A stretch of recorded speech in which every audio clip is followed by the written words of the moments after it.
Hello दोस्तों, हिंदी की बिंदी channel में आप सभी का स्वागत है। तो दोस्तों, आज के इस वीडियो में हम यूपीएससी सामान्य ज्ञान प्रैक्टिस टेस्ट 13 करने जा रहे हैं। मैंने इसके 12 टेस्ट पेपर आप सभी को करा दिए हैं। लिंक आपको डिस्क्रिप्शन बॉक्स में मिल जाएगा। इसके अलावा इसकी प्लेलिस्ट भी तैयार है, तो आप वहां जाके भी उन वीडियोज़ को देख सकते हैं। तो चलिए आज प्रैक्टिस टेस्ट 13 के प्रश्न उत्तर हम करते हैं। तो पहला प्रश्न है, नेटवर्किंग शब्दावली में डैश हैंड शेकिंग का तात्पर्य है।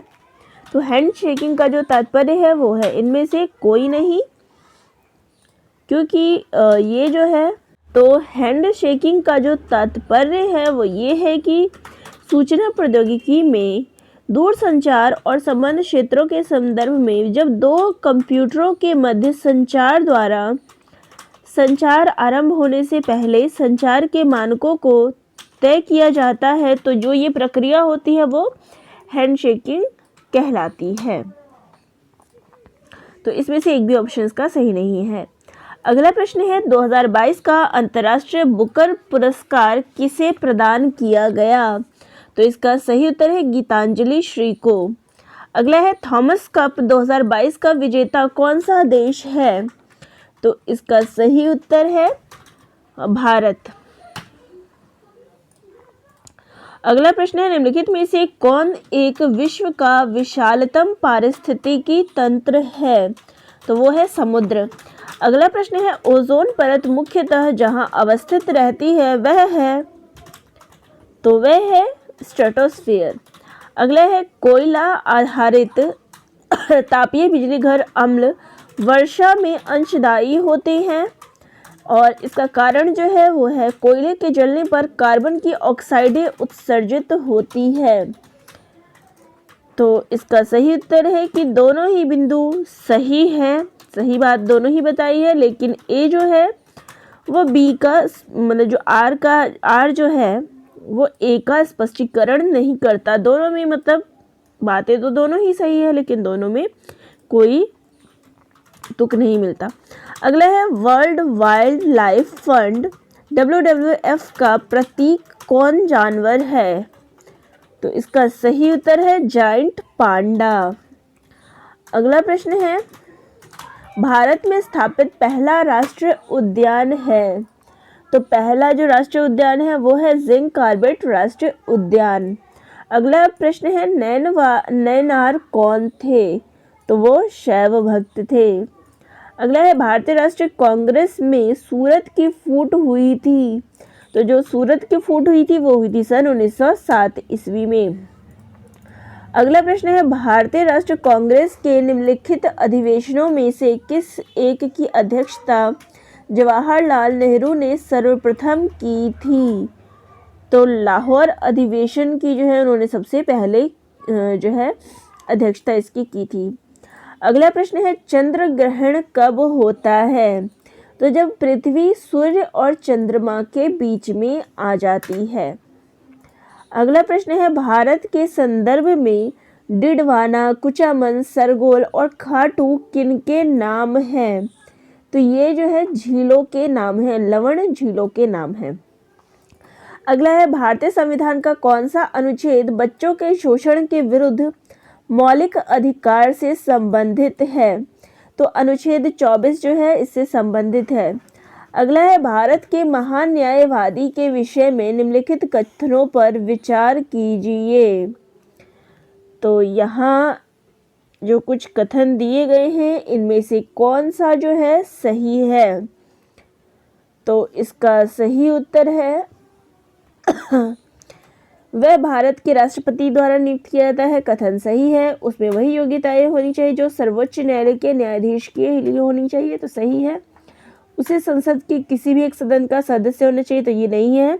संसद द्वारा महाभियोग लगाकर उसे हटाया जा सकता है। तो ये भी गलत है। तो इसका पहला और दूसरा जो है सही उत्तर है।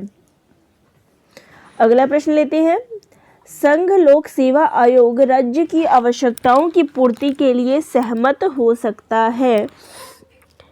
तो ये कब सहमत होगा, जब राज्यपाल की मांग और राष्ट्रपति की संस्तुति पर। अगला है कि भारत में सबसे महत्वपूर्ण लघु स्तर उद्योग है। तो लघु स्तर जो उद्योग है वो है हथकरघा उद्योग। अगला प्रश्न है शोध नैतिकता किसे शामिल नहीं करती है? तो वो है व्यक्ति परकता को। अगला प्रश्न है वैज्ञानिक शोध में क्रमिक संक्रियाएं होती कौन सी है? तो इसमें है सह विचरण, भ्रामक संबंधों का बहिष्करण, सामान्यीकरण और सिद्धांतीकरण। तो ये इसका सही उत्तर है और सही क्रम में है। अगला प्रश्न है विचारों एवं कथनों का उत्कृष्ट संगठन करते हुए लिखने का कौशल एक उदाहरण है। तो ये उदाहरण है बोध यानी कि समझ का। अगला प्रश्न है डॉक्टर के द्वारा प्रयुक्त शब्द कैट स्कैन का कैट स्कैन का अर्थ क्या होता है?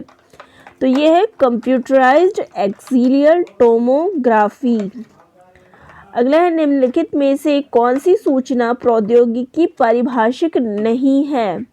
तो इसका सही उत्तर है पिनाका। अगला है बायोस का अर्थ क्या है? तो वो है सिस्टम हार्डवेयर के पुर्जों को प्रारंभ करना। अगला प्रश्न है इंटरनेट की उस सेवा को जो ऑडियो एवं वीडियो का वार्तालाप प्रदान करती है उसे कहते हैं वीडियो कॉन्फ्रेंसिंग। अगला प्रश्न है हाल ही में कहाँ पर सेंटर फॉर ब्रेन रिसर्च का उद्घाटन किया गया? तो ये किया गया है बेंगलुरु में।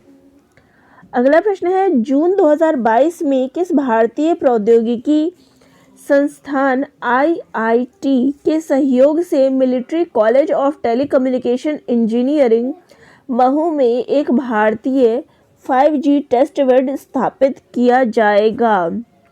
तो इसका सही उत्तर है IIT मद्रास में। अगला प्रश्न है पंडित बिरजू महाराज जिनकी हाल ही में मृत्यु हुई है निम्नलिखित में से कथक के किस घराने से संबंधित रहे हैं? तो ये लखनऊ घराने से संबंधित है। अगला है निम्नलिखित में से कौन सा एक राष्ट्रीय ग्रामीण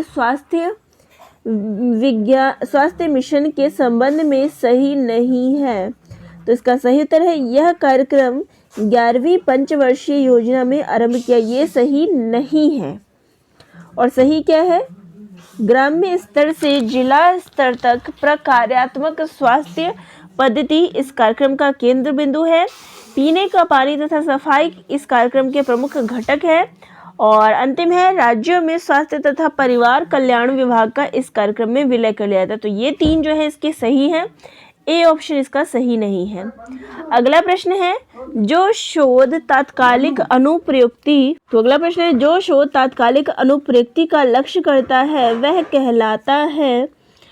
कहलाता है क्रियात्मक शोध। अगला प्रश्न है कार्योत्तर शोध का अर्थ क्या है? तो इसका अर्थ है घटना के बाद जो शोध किया जाता है। तो ये थे आज के 30 प्रश्न जो कि आपके प्रैक्टिस टेस्ट 13 से संबंधित है। तो आप सभी को ये कैसा लगा कमेंट करके ज़रूर बताइएगा और चैनल पर नए हैं तो सब्सक्राइब ज़रूर कर लीजिएगा क्योंकि आपको यहाँ पर इसी प्रकार के वीडियो जो है मिलते हैं। तो वीडियो अगर अच्छी लगी हो या कोई आपके इशू हो तो वह भी कमेंट करके ज़रूर बताइएगा। धन्यवाद।